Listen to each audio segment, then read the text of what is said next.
Our planet is a tapestry of breathtaking beauty and profound danger, woven together in ways that both inspire and humble us. Across continents and oceans, nature paints scenes of unimaginable splendor, places where colors burn brighter, life pulses with energy, and the earth reveals her most dramatic face. But let us not be deceived by these wonders, for beneath their allure often lies peril, waiting for the unwary or the unprepared. Not all that dazzles is safe. Some of the world's most stunning landscapes are, in fact, among its most lethal.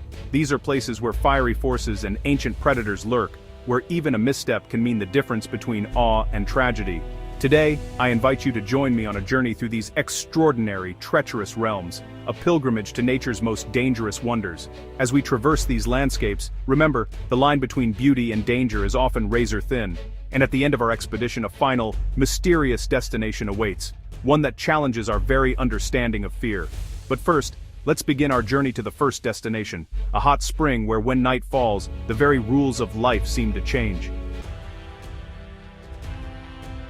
In the heart of Yellowstone National Park lies a spectacle so vivid it seems impossible, a vast steaming pool of color, known as the Grand Prismatic Spring. From above, the view is startling. Concentric rings of turquoise, emerald, yellow, and rust swirl like a painter's palette, their hues so intense they almost seem to glow. This is not merely a trick of mineral deposits, but the living handiwork of thermophilic bacteria, organisms that thrive at the very edge of habitability. These microscopic artists form rainbow-hued mats, each color a testament to their resilience, their ability to survive in scalding acidic waters, where few others can. The spring's center, a deep cerulean, marks the hottest point, too hostile even for these hardy bacteria. Temperatures here can soar above 70 degrees Celsius, and the water contains a potent cocktail of dissolved minerals and acids. Despite its allure, the Prismatic Cauldron is no gentle pool. The ground around its edge is treacherous, thin, fragile, and prone to collapse. Signs and boardwalks offer a stern warning: to stray is to risk breaking through into water hot enough to strip flesh from bone. Yet, every year, some are tempted by the colors, the urge to capture the perfect photograph, heedless of the danger beneath their feet. For those who ignore these warnings, the consequences are swift and tragic. The searing water, enriched with sulfuric acid, allows no time for rescue. The spring's beauty is matched only by its lethality, a reminder that nature does not tolerate carelessness within her domain. Even the air is tinged with a sharp, acrid scent, a constant, invisible admonition. As dusk falls, the scene transforms. The spring's colors soften, mist rises, and strange life stirs. Microbes shift their activity, adapting in real time to the cooling air and changing light. It is as if, in the darkness, the very laws of life are rewritten, and the pool becomes a gateway to another world. Yet, for all its peril, the Prismatic Cauldron is a celebration of Earth's creative force, a place where life persists against the odds, painting its own warning upon the land. Here, in this alien cauldron, we glimpse both the fragility and the indomitable spirit of life. Now, we journey east, to the tangled heart of the Sundarbans, a vast, mesmerizing labyrinth where land and water blur, and survival is a daily negotiation. Here, the world's largest mangrove forest stretches across the delta of the Ganges, Brahmaputra, and Meghna rivers. A green maze, alive with the calls of rare birds and the rustle of unseen creatures. The Sundarbans are a marvel of biodiversity. Salt-tolerant trees stand on stilt-like roots, their leaves reflecting the dappled sunlight, while mud skippers and fiddler crabs animate the shifting banks. Kingfishers flash blue and orange as they dive, and the air is thick with the promise of both life and danger. Yet, beneath this beauty, a constant threat lurks. One that has shaped both animal and human existence here for centuries. This is the domain of the Royal Bengal tiger, nature's most elusive and formidable predator. Unlike their cousins elsewhere, the tigers of the Sundarbans swim with ease, navigating the tidal channels as masters of both land and water. They strike silently, their stripes blending with the dappled shade, and their reputation as man-eaters is not mere legend. For villagers who venture into the forest to fish or gather honey, every movement is a risk, every day a test of vigilance. But the tiger is not the only threat. Saltwater crocodiles, formidable and ancient, lurk beneath the muddy surface, waiting for the unwary. Venomous snakes coil among the roots, their camouflage perfect, their venom swift and sure. Even the tides themselves are treacherous, rising suddenly to submerge ground that, moments before, seemed safe. In this ever-shifting world, humans have learned to negotiate with danger. They wear masks on the backs of their heads to confuse stalking tigers, recite prayers before entering the forest, and travel in groups for protection. Yet, the balance is precarious, and tragedy is a frequent visitor. Here, beauty and peril are inseparable, each giving meaning to the other. Despite the ever-present threat, the Sundarbans are a place of resilience and adaptation.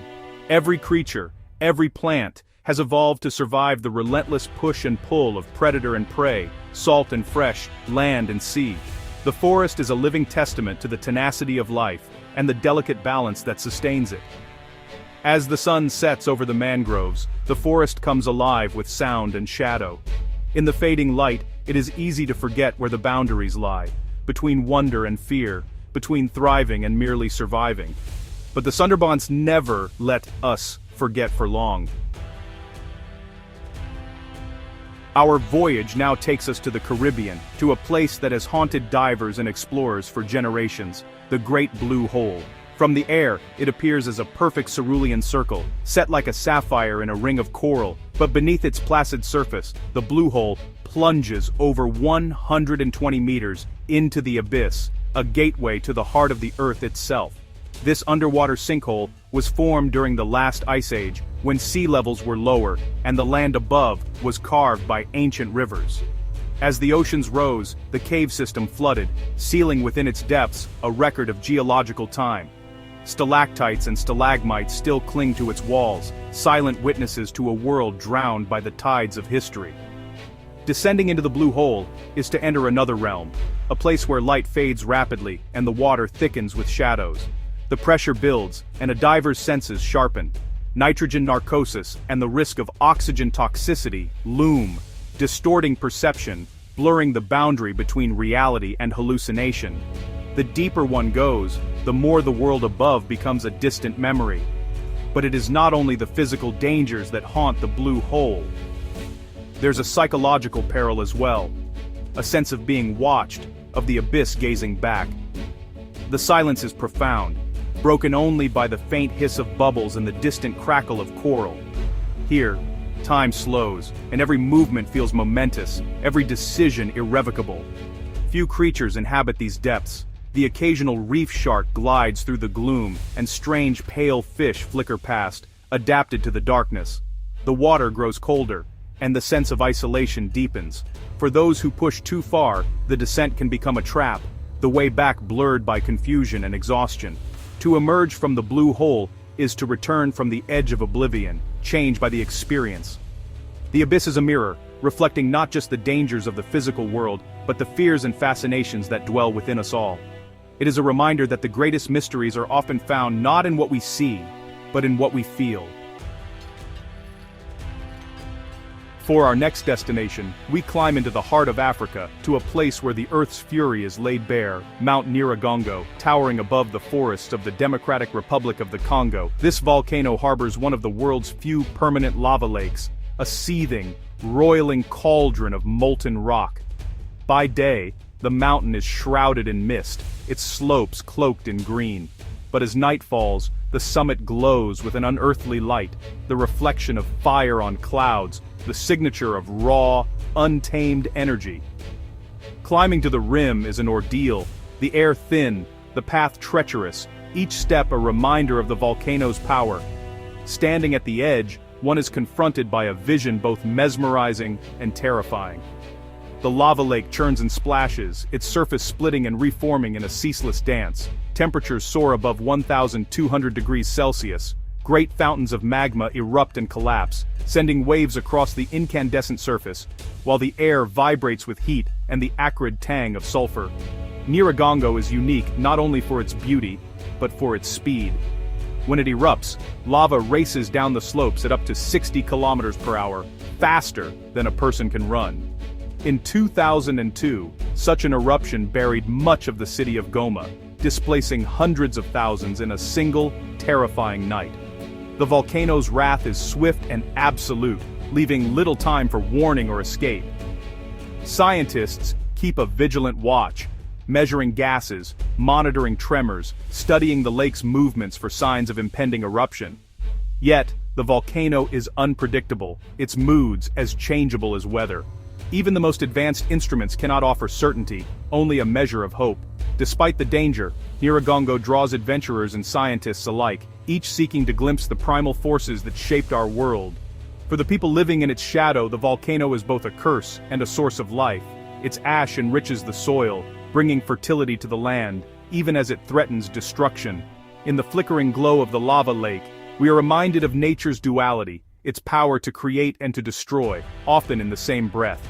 Here, at the edge of the lake of fire, awe and fear are indistinguishable, each amplifying the other in the presence of the Earth's untamed heart. Our expedition has carried us through realms where beauty and danger are inseparable, hot springs that scald, forests that stalk, depths that disorient, and volcanoes that consume. Yet, for all these perils, perhaps the most dangerous and mysterious place of all is not defined by tooth, claw, or fire. It is something more subtle, more pervasive, and infinitely closer to home. This final destination is the human mind itself, the seat of fear, curiosity, and the urge to explore the unknown.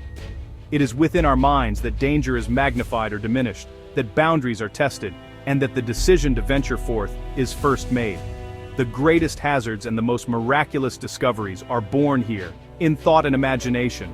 Stay with me, for at the end of our expedition, I will reveal what might be considered the most dangerous and perhaps most mysterious place of all. For as we marvel at the wonders and perils of the natural world, we are also explorers of our own nature, forever drawn to the edge, forever changed by what we find.